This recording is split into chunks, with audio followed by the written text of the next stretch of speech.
నమస్తే, welcome to JR TV. నేను నరేష్.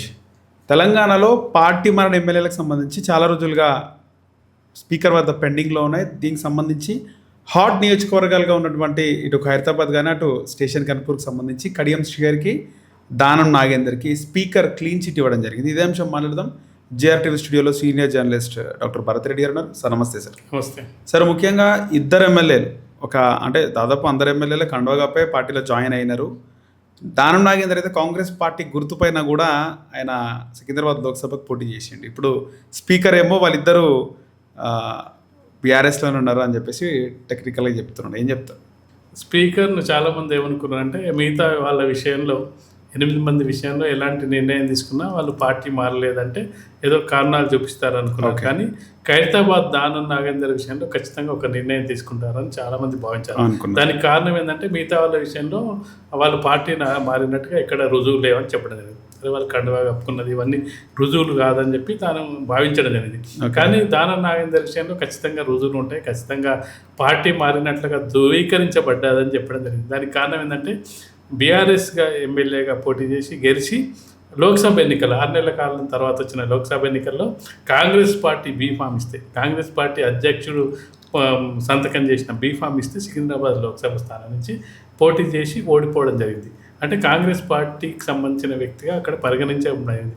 అయినప్పటికీ స్పీకరు ఈయన పార్టీ మారలేదు, రుజువు లేదని చెప్పడం అనేది ఖచ్చితంగా ఇది మళ్ళీ వీళ్ళు కోర్టుకు వెళ్ళే అవకాశం ఉంది. కోర్టులో ఖచ్చితంగా స్పీకరు దానికి సమాధానం చెప్పాల్సిన అవసరం ఉంటుంది. కాబట్టి ఖచ్చితంగా అంటే స్పీకర్లు కొంతవరకు ఎక్కువ శాతం ప్రభుత్వానికి పార్టీకి అనుకూలంగా విధేయులుగా ఉన్నప్పటికీ కొన్ని సందర్భాల్లో అయినా ఇప్పుడు ఇక్కడ రాజకీయాలు తెలిసిన ఏ వ్యక్తినైనా, కొంచెం రాజకీయాలు తెలిసిన, రాజకీయ పరిజ్ఞానం రాజకీయాలు ఉన్న ఏ వ్యక్తిని కదిలించినా పార్టీని మారలేదా అంటే ఈ 10 మంది దానం నాగేందర్ కాదు 10 మంది పార్టీ మారినట్టుగా రుజువులు ఉన్నట్టుగా ప్రతి రాజకీయ పరిజ్ఞానం ఉన్న ప్రతి చిన్న వ్యక్తి నుంచి చనిపోయే ముసలి వ్యక్తి వరకు చెప్తారు. అలాంటిది స్పీకర్కు కనిపించలేదు అంటే ఒక రాజ్యాంగాన్ని పరిరక్షించే స్థానంలో ఉండే స్పీకరు దానికి కనిపించలేదు, ఎలాంటి ఆధారాలు లేవని చెప్పడం ద్వారా ఖచ్చితంగా అధికార పార్టీకి కొమ్ము కాస్తున్నట్టుగా కనిపిస్తుంది. దీనివల్ల ఏంటంటే ఆ స్పీకర్ల వ్యవస్థపై మరింత కూడా అపనమ్మకం ఏర్పడే అవకాశం. వీళ్ళు కూడా ఘాటు కామెంట్లు చేస్తున్నారు. కడియం శ్రీ గారికి కూడా నువ్వు తప్పు చేసినావు ఒప్పుకో, నేను అప్పుడు రాజీనామా చేస్తాను. గతంలో సిఎల్పిని విలీనం చేసుకోవడం, టీడీపీ వాళ్ళని విలీనం చేసుకోవడం, టీడీఎల్పీ ఇటు సిఎల్పి. అప్పుడు ఎందుకు కడియం శ్రీ గారు అప్పుడు అక్కడే ఉన్నాడు కదా, అప్పుడు అది తప్పు చేసుకోవడం తప్పని ఎందుకు చెప్పలే? ఇప్పుడు తను చెప్తున్నాడు. ఎప్పుడైతే కేసీఆర్ వీళ్ళని విలీనం చేసుకున్న సందర్భంలో టీడీపీని లేకుండా చేస్తున్న సందర్భాన్ని, వైసీపీని లేకుండా చేసిన సందర్భం ఆయన కళ్ళ ముందే జరిగింది. మరొక అంశం బీఎస్పీ నుంచి గెలిచిన వాళ్ళని కూడా పార్టీలో విలీనం చేసుకున్నారు. ఆ సందర్భంలో కనీసం సరే అది వదిలేసిన తర్వాత 2018 ఎన్నికల్లో దాదాపుగా వాళ్లకు 83 స్థానాలు కూడా రావడం జరిగింది. అంటే కంఫర్ట్ మెజార్టీ కూడా రావడం జరిగింది. కాంగ్రెస్ పార్టీకి 21 స్థానాలు. అయినప్పటికీ కాంగ్రెస్ పార్టీ నుంచి 14 మంది శాసనసభ్యులను తన పార్టీలో విలీనం చేసుకోవడం జరిగింది. ఆ సందర్భంలో కడియం శ్రీ గారు లాంటి ఒక పెద్ద నాయకుడు, ఎన్టీఆర్ క్యాబినెట్లో, చంద్రబాబు క్యాబినెట్లో పనిచేసిన ఒక వ్యక్తి, కేసీఆర్ దగ్గర ఉప ముఖ్యమంత్రిగా పనిచేసిన వ్యక్తి, కేసీఆర్తోనే ఇప్పుడు ఇలా చేయడం తప్పు, మనకు కంఫర్ట్ మెజారిటీ వచ్చింది, మనం ఎందుకు విలీనం చేసుకోవడం అని చెప్పి అప్పుడు ఒక మాట చెప్పాడా? ఇప్పుడు ఎందుకు గుర్తు చేస్తున్నాడు అంటే ఇప్పుడు తాను మారి గుర్తు చేస్తున్నాడు. కానీ గతంలోనే ఇది తప్పు, ఇలా చేయడం తప్పు అని చెప్పిన సందర్భం ఒకవేళ కడియం శ్రీ గారికి ఉంటే ఇప్పుడు కడియం శ్రీ గారిని నమ్మే పరిస్థితి. అంటే ఒకవేళ కనుక కేసీఆరే మళ్ళీ సీఎం అయి ఉంటే కడియం శ్రీ గారి పార్టీ మారేవాడా? కడియం శ్రీ గారికి మంచి పదవి వచ్చి ఉండేది కాదా? కేసీఆర్ ముఖ్యమంత్రి అయి ఉంటే నీకు తాటికొండ రాజయ్యని కాదని చెప్పి ఎన్ని ఆరోపణలు వచ్చినా కడియం శ్రీ గారికి సీట్ ఇవ్వడం జరిగింది కదా. సీట్ ఇవ్వడమే కాకుండా ఉప ముఖ్యమంత్రి తాటికొండ రాజయ్యని తీసేసి ఎంపీగా ఉన్న కడియం శ్రీ గారిని తీసుకొచ్చి ఉప ముఖ్యమంత్రి చేసింది కేసీఆర్ కదా. ఇవన్నీ పూర్తిగా అనుభవించిన తర్వాత సింపుల్ ఏంటంటే ఒకవేళ మళ్ళీ అధికారంలోకి వచ్చి కేసీఆర్ కనుక ముఖ్యమంత్రి అయితే ఈ కడియం శ్రీ గారి పార్టీ మారేవాడా, కాంగ్రెస్లోకి వెళ్ళేవాడా? ఇంతెందుకు ఎన్నికలైన 2-3 నెలల కాలంలోనే కేటీఆర్ కానీ హరీష్ కానీ ఎవరు కూడా చెప్పకుండానే కడియం శ్రీ గారు చెప్పడం జరిగింది. ఈ ప్రభుత్వం ఎన్ని రోజులు ఉంటుందో చెప్పలేము, ఎందుకంటే కాంగ్రెస్ పార్టీకి కేవలం 63 స్థానాలే రావడం జరిగింది.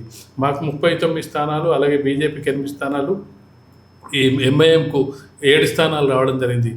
కేవలం 5 స్థానాలే మాకు వాళ్ళకి తేడా ఉందని చెప్పి ఈ ప్రభుత్వం ఎన్ని రోజులు ఉంటుందో అని చెప్పిన మొదటి వ్యక్తి ఎవరైతే కడియం శ్రీహరి. అంటే అప్పుడే నువ్వు కాంగ్రెస్ పార్టీ ఉండదు అని చెప్పిన మొదటి వ్యక్తి నువ్వు. ఇప్పుడు కాంగ్రెస్ పార్టీలోకి వెళ్ళి తన కూతురు ఎంపీగా గెలవగానే తను కాంగ్రెస్ పార్టీ మనిషి అయిపోయినట్టు మాట్లాడి, తీరా కాంగ్రెస్ పార్టీ మనిషి అయిపోయినట్టు మాట్లాడినా మళ్ళీ ఇప్పుడు ఏం చెప్తుండు, నేను బీఆర్ఎస్ అని చెప్తుండు. నువ్వు ఏదో క్లారిటీ ఉండాలి. ఇప్పుడు రాజగోపాల్ రెడ్డి ఉండు, రాజగోపాల్ రెడ్డికి కాంగ్రెస్ పార్టీ నచ్చలేదు. కాంగ్రెస్ పార్టీ నచ్చకపోవడంతో కాంగ్రెస్ పార్టీకి రాజీనామా చేసిండు. అది 8,000 కోట్లయింది, 8 లక్షల కోట్లయింది, ఏమైంది అది డబ్బులు పెంచి గెలిచారు సెకండరీ. బట్ అక్కడ నేను ఈ పార్టీ ద్వారా నాకు ఈ అసెంబ్లీ సభ్యత్వం వచ్చింది. ఈ పార్టీకి రాజీనామా చేస్తున్నా, నేను బీజేపీకి రాజీనామా చేసిన, బీజేపీ నుంచి పోటీ చేస్తున్నా, గెలిచినా ఓడినా. అది ఆ పద్ధతిని ఎవరైనా చేస్తున్నారు. ఆ విధంగా చేసినట్టయితే నీకు క్రెడిబిలిటీ ఉంటుంది. అప్పుడు పార్టీలో ఉన్నప్పుడు ఉప ముఖ్యమంత్రిగా పనిచేసినావు, మంత్రిగా పనిచేసినావు, కేసీఆర్తో కలిసి తిరిగినావు. ఇప్పుడు మళ్ళీ కేసీఆర్ అధికారంలోకి రాకపోవడంతో మళ్ళీ ఏం చేస్తున్నావు, కాంగ్రెస్లోకి వెళ్ళినావు. కాంగ్రెస్లోకి వెళ్ళిన తర్వాత నేను అసలు పార్టీనే మారలేదని చెప్తున్నావు. మారలేదు. ఇప్పుడు కేసీఆర్ క్షమాపణ చెప్పాలి, నేను రాజీనామా చేస్తాను. ఇవన్నీ అంటే రాజకీయాల్లో అంటే అలాంటి కడియం శ్రీహరి లాంటి రాజకీయాల్లో చాలా అనుభవం ఉన్న వ్యక్తులు మాట్లాడాల్సిన ఇది కాదు. దానం నాగేందర్ కూడా అంటుండు కదా సార్. దానం నాగేందర్ కూడా గతంలో అంటే మేమే ముఖ్యమంత్రి, మాదే మా ఇంటి సొత్తు అన్న విధంగా వాళ్ళు ఫీల్ అవుతుండే కేసీఆర్ కేటీఆర్ అని చెప్పి. కడియం శ్రీహరి వాళ్ళని విమర్శించాలంటే ఇప్పుడు నువ్వు కడియం శ్రీహరి బీఆర్ఎస్ అని చెప్పి స్పీకర్ చెప్పిండు. మరి బీఆర్ఎస్ పార్టీలో ఉండి కేసీఆర్ని తిడుతున్నావు, కేటీఆర్ని తిడుతున్నావు. కడియం శ్రీహరి ఇటు ఇద్దరు దానం నాగేందర్ ఇప్పుడు వాళ్ళిద్దరిని స్పీకర్ ఏం డిక్లేర్ చేశారు, మీరిద్దరు బీఆర్ఎస్ అని చెప్పిండు. మరి బీఆర్ఎస్ ఎందుకు విమర్శిస్తున్నారంటే బీఆర్ఎస్ మీటింగ్లకు వెళ్తున్నావా? బీఆర్ఎస్ మీటింగ్లకు వెళ్ళి నువ్వు బీఆర్ఎస్ తరఫున ఏమైనా ప్రచారం చేస్తున్నావా? బీఆర్ఎస్ అభ్యర్థులను ఏమన్నా నువ్వు గెలిపిస్తున్నావా? లోకల్ బాడీస్ అంటే కప్పుకున్న కండువాలు కూడా దేవుడు కండువాలు, అవి కాంగ్రెస్ కండువాలు కదా. కండువాల వరకు ఓకే సరిపోయింది. ఈయన దానం నాగేందర్ ఎంపీగా కూడా పోటీ చేశారు కదా, అదొక ప్రూఫ్ ఉంది కదా. దీన్ని కూడా స్పీకర్ కన్సిడర్లోకి తీసుకపోవడం అంటే ఖచ్చితంగా కూడా స్పీకరు పూర్తిగా పక్షపాతంగా వ్యవహరించిన, స్పీకర్ పైన ఏమైనా చర్యలు తీసుకున్న అవకాశం, స్పీకర్ పైన చర్యలు ఏముండే, స్పీకర్ ఈ విధంగా వ్యవహరించినట్టుగా సుప్రీంకోర్టుకి వెళ్తారు. స్పీకర్ కూడా అనుకున్నది ఏంటంటే సుప్రీంకోర్టు ఆయనకు మెడ మీద కత్తుంది, నువ్వు ఏదో ఒక నిర్ణయం ఈ డేట్లో తీసుకోమని చెప్తారు. ఈ నిర్ణయమే తీసుకోమని చెప్పారు, నువ్వు ఏదో ఒక నిర్ణయం తీసుకోమని చెప్పారు. గతంలో స్పీకర్లు ఏం చేశారంటే ఆ నిర్ణయాన్ని వాయిదా వేసుకుంటూ వచ్చి ఎన్నికల దాకా సాగదీయడం జరిగింది. గతంలో రాజశేఖర రెడ్డి ఉన్న సమయంలో కూడా 10 మంది టీఆర్ఎస్ నుంచి గెలిచిన శాసనసభ్యులకు డైరెక్ట్గా కాంగ్రెస్ పార్టీలో చేరకపోయినప్పటికీ వాళ్ళకి సపోర్ట్ చేయడం అనేది, వాళ్ళను సస్పెండ్ చేయాలని చెప్పి టీఆర్ఎస్ నోటీస్ చేసినప్పటికీ ఇంకొక నెల రోజులు 15 రోజులు ఉందన్నప్పుడు స్పీకర్గా ఉన్న సురేష్ రెడ్డి వాళ్ళను అసెంబ్లీ నుంచి సస్పెండ్ చేయడం జరిగింది. తదనంతర కాలంలో కేసీఆర్ రూట్ మార్చి పార్టీలను విలీనం చేసుకోవడం జరిగింది. ఆ సంప్రదాయాన్ని కొనసాగిద్దామని చెప్పి కాంగ్రెస్ పార్టీ భావించింది. కాంగ్రెస్ పార్టీకి వచ్చిన సమస్య ఏంటంటే కేసీఆర్ చేసిన ఫార్ములాని వీళ్ళు అమలు చేయలేకపోయారు. కేసీఆర్ ఏం చేశాడు, 21 మంది సభ్యుల్లో అంటే 2/3 వచ్చినట్టయితే 14 మంది వచ్చినట్టయితే పార్టీని విలీనం చేసుకునే ప్రక్రియను ఆయన చేయడం జరిగింది. వీళ్ళ సైడ్ నుంచి గెలిచి 39 మంది అవడంతో 26 మంది రావాల్సిన అవసరం ఉండేది. అక్కడ కేవలం 10 మందే వచ్చారు. ఇంకొక 16 మంది కోసం ట్రై చేయడం జరిగింది. అంత పెద్ద సంఖ్యలో రావడానికి ముందుకు రాలేదు ఎవరు. దాంతో వీళ్ళు ఆ విధంగా వెళ్ళడం జరిగింది. స్పీకర్ ద్వారా కొంతకాలం దాన్ని కొనసాగిద్దాం, పొడిగిద్దాం, పెండింగ్ పెడదాం అని అనుకున్నారు. కానీ సుప్రీంకోర్టుకి వెళ్ళేటప్పటికి సుప్రీంకోర్టు గతంలో మహారాష్ట్ర కేసు కానీ మిగతా కేసులు చూసినప్పుడు దీని మీద ఒక సీరియస్గా దీని గురించి డిస్కస్ చేస్తున్న సందర్భంలో స్పీకర్ ఏదో ఒక నిర్ణయం తీసుకోవాలని చెప్పి వార్నింగ్ ఇవ్వడం జరిగింది. వార్నింగ్ మామూలు వార్నింగ్ కాదు, మీరు January 1 ఎక్కడ చేసుకుంటారని కూడా స్పీకర్ని అడగడం జరిగింది. January 1 మీరు ఇంట్లో చేసుకుంటారా, జైలు అనే పదం వాళ్ళే, జైల్లో చేసుకుంటారా అనే పదాన్ని కూడా వాడడం జరిగింది. అలాంటి సందర్భంలో స్పీకర్ నిర్ణయం తీసుకోవడం జరిగింది. తర్వాత ఎట్లా ఇలా సుప్రీంకోర్టుకు పోతారు, సుప్రీంకోర్టులో సాక్ష్యాలు ఇవన్నీ చెప్తారు. సుప్రీంకోర్టులో కూడా మళ్ళీ ప్రభుత్వం తర్వాత పార్టీ తరఫున న్యాయవాది ఉంటాడు, దాన్ని సాధిస్తారు.